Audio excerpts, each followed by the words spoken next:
Assalamualaikum warahmatullahi wabarakatuh. Apa kabar anak-anakku sekalian kelas 6 Mekah dan Madinah? Semoga kita semua dalam keadaan sehat walafiat dan Allah senantiasa memberikan nikmat kesehatannya kepada kita semua. Baik anak-anakku sekalian, marilah kita awali pembelajaran hari ini dengan membaca basmalah bersama-sama. Bismillahirrahmanirrahim. Pada hari ini melanjutkan materi sebelumnya pada tema 7 tentang pidato. Pada hari ini akan Bapak jelaskan dua pembahasan materi. Yang pertama, bagaimana membuat kerangka teks pidato, dan yang kedua, bagaimana menulis teks pidato.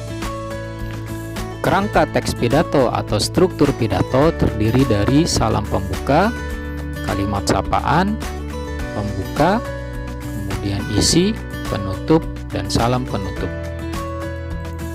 Penjelasannya sebagai berikut. Yang pertama, salam pembuka. Contoh dari salam pembuka adalah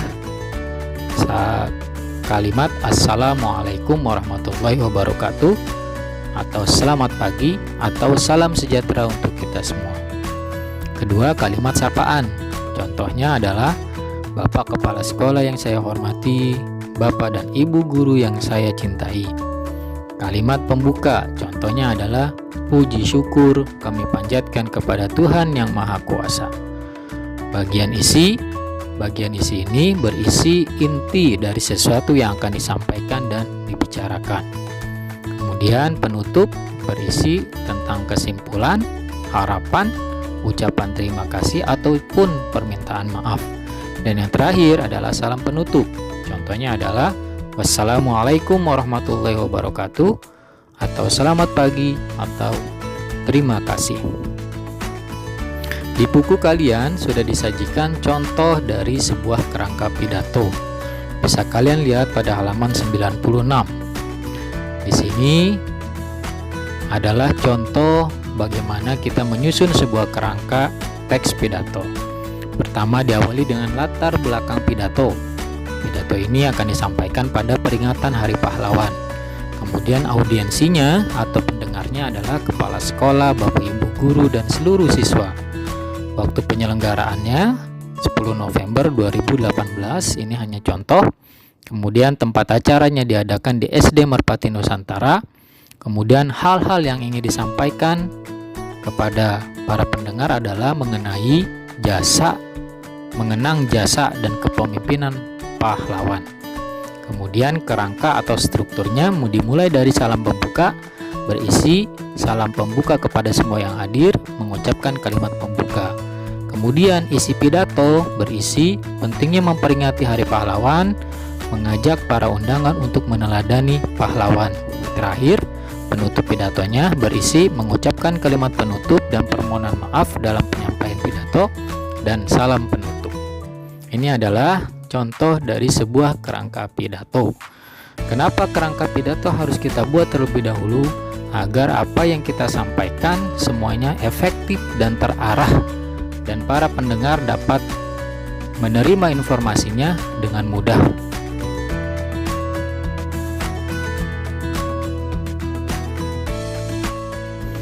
Selanjutnya, setelah kita membuat kerangka sebuah teks pidato, kita kembangkan menjadi sebuah karangan teks pidato secara utuh.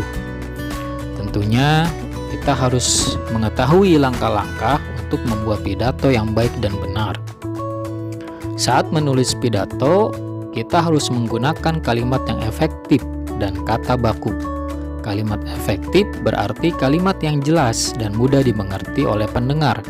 Sementara kata baku adalah kata-kata yang sesuai dengan Kamus Besar Bahasa Indonesia. Baik, apa saja langkah-langkahnya? Yang pertama, memilih topik atau tema pidato. Topik atau tema hendaknya disesuaikan dengan kemampuan diri serta mempunyai arti atau kegunaan bagi pendengar. Kemudian, mengumpulkan referensi bacaan.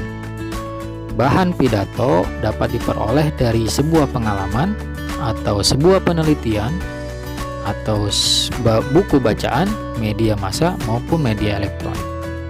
Selanjutnya, membuat kerangka pidato mulai dari salam pembuka sampai dengan salam penutup. Kemudian keempat, merangkai pidato menjadi sebuah teks yang utuh dari kerangka yang sudah dibuat sebelumnya. Terakhir adalah latihan oral. Oral artinya berkaitan dengan bunyi bahasa. Sebelum membacakan pidato, latihan oral harus kita lakukan. Saat latihan oral, perhatikan kejelasan lafal atau pengucapan dan intonasi atau tinggi rendahnya nada suara kita pada setiap kata yang kita ucapkan.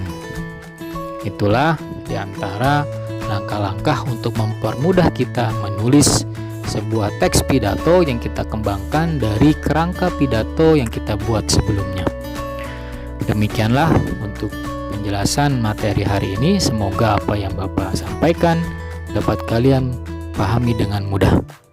Nanti akan ada praktek membuat teks pidato dan juga video berpidato. Baik anak-anakku sekalian, terima kasih atas perhatiannya untuk pembelajaran hari ini. Kurang lebihnya Bapak mohon maaf. Assalamualaikum warahmatullahi wabarakatuh.